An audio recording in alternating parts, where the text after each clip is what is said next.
Soon on the state news, Osun State government has reiterated its commitment to continue to champion its obligations towards economic fortunes and general well-being of the citizens. Speaking during the 14th flag-off ceremony of Osun Food Support Scheme as the multipurpose hall of the Local Government Service Commission, State Government Secretariat, Governor Itola said the scheme was not designed for political patronage, hence the need for its continuation and sustainability since its inception. Represented by the Secretary to the State Government, Prince Wole Oyebamiji, the Governor noted that his government remains resolute to its commitment to monthly distribution of food items to the citizens, adding that nothing would distract it from implementing the scheme to bring succor to the people of the state. He said the scheme, which had become a point of reference to many, would be implemented throughout the period of his administration.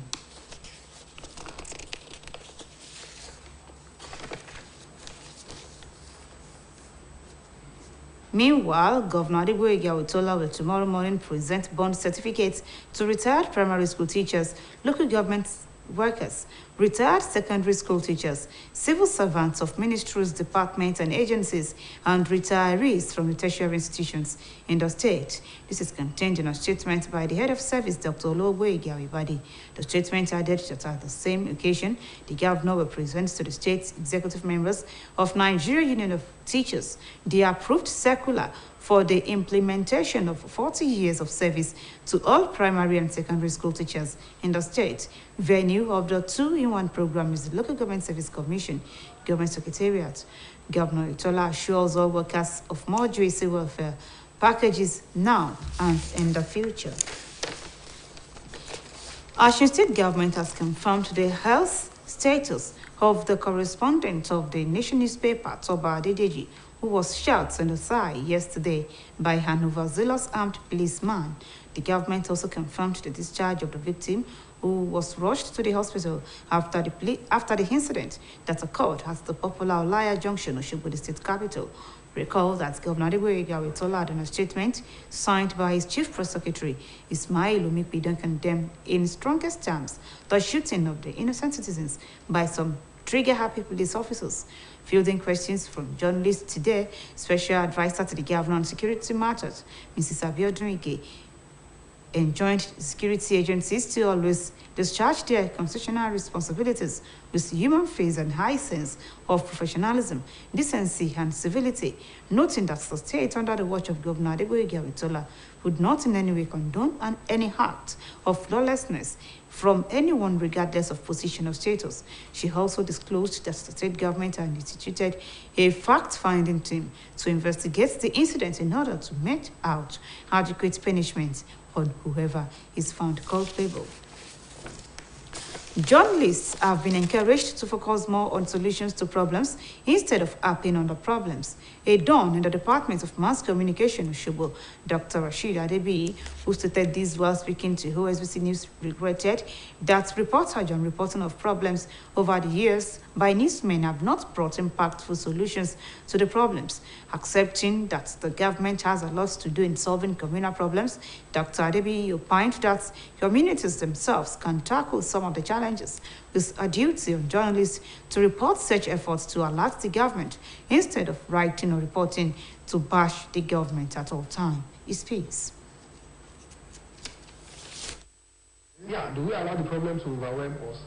It's condemnable that things that people are supposed to do, they're putting it on the doorsteps of some other agencies. For instance, every problem we have is about government. But of course, there is nowhere in the world where the government does everything. The government will play its own part.